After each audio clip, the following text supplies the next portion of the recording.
Hello बच्चों, चलिए प्रश्न को पढ़ते हैं और समझते हैं। संगत अथवा असंगत के रूप में वर्गीकरण कीजिए।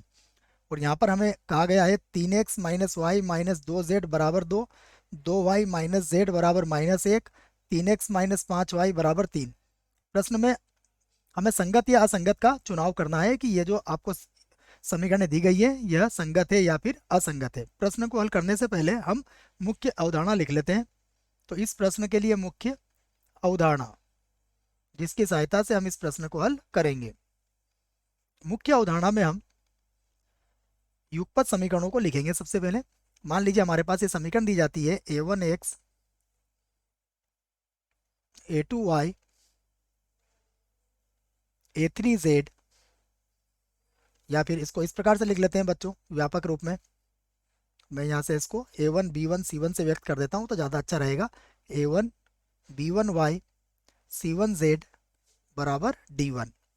दूसरी समीकरण है a2x b2y प्लस c2z बराबर d2। अगली है a3x b3y c3z बराबर d3। इसमें a बराबर होगा, हम यहाँ से एक अवयव बनाएंगे a1 b1 c1 a2 b2 c2 a3 b3 c3। ये हमारा अवयव a होगा। अवयव b बनाएंगे जो होगा d1 d2 d3, और अवयव x यहाँ पर बनाएंगे, ये होगा x y और z। ये बनाने के बाद यदि हमने इस बात को कहें कि यदि, मैं यहाँ से लिख लेता हूँ इसको, कि यदि a का सारणिक 0 के बराबर नहीं हो तो निकाय संगत होगा, संगत होगा, अन्यथा असंगत होगा। बस ये बात आपको प्रश्न के लिए याद रखना है। अब हमें जो प्रश्न दिया गया है उसे हम एक बार लिख लेते हैं। यह है 2x minus Y minus 2z।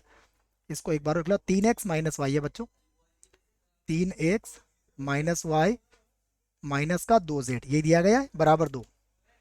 बराबर कितना है 2। उसके बाद है 2y minus Z, 2y minus का z बराबर है -1। एक और दिया गया है 3x minus 5y, 3x minus का 5y बराबर 3। बराबर दिया गया है 3। तो मैं यहाँ पर क्या करूँगा, यहाँ सबसे पहले हम a ज्ञात करेंगे। तो देखो a में एक्स वाई जेड के गुणांक लेना है हमें। ये होगा 3 -1 माइनस का 2, उसके बाद 0 2 -1, उसके बाद है 3 माइनस का 5 0। ये तो a का मान हुआ। यदि b का मान देखें तो ये होगा 2 -1 3।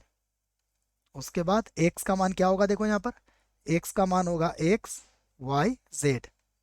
अब हम क्या करेंगे, a की सारणिक बना लेंगे। तो यहाँ से मैं a की सारणिक बना के इसका मान ज्ञात करता हूँ।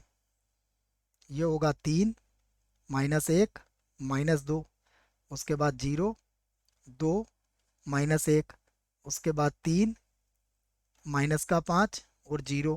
ये हमने इसके सारणिक बना ली। अब हम इसको हल कर लेते हैं। जब सारणिक को हल करेंगे तो पहली पंक्ति से हल कर देंगे इसको। 3 3 के सीध में आने वाली पंक्ति और स्तंभ को हटाएंगे तो ये होगा 0, और यहाँ पर हो जाएगा माइनस का 5। फिर -1 है तो ये +1 बन जाएगा।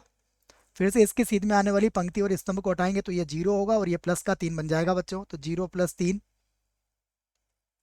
फिर माइनस का 2, इसके सीध में पंक्ति और स्तंभ को हटाएंगे, 0 को -5 से गुणा करेंगे, 0 -6 हो जाएगा। ये 0 माइनस का 6।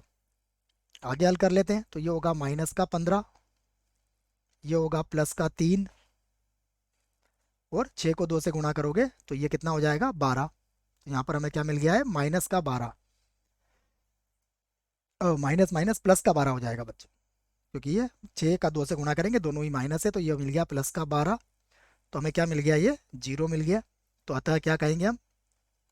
अतः समीकरण निकाय, समीकरण निकाय, निकाय असंगत है, असंगत है। यही हमारे प्रश्न का उत्तर है। आशा करता हूँ आपको इस प्रश्न का उत्तर समझ में आया होगा। धन्यवाद।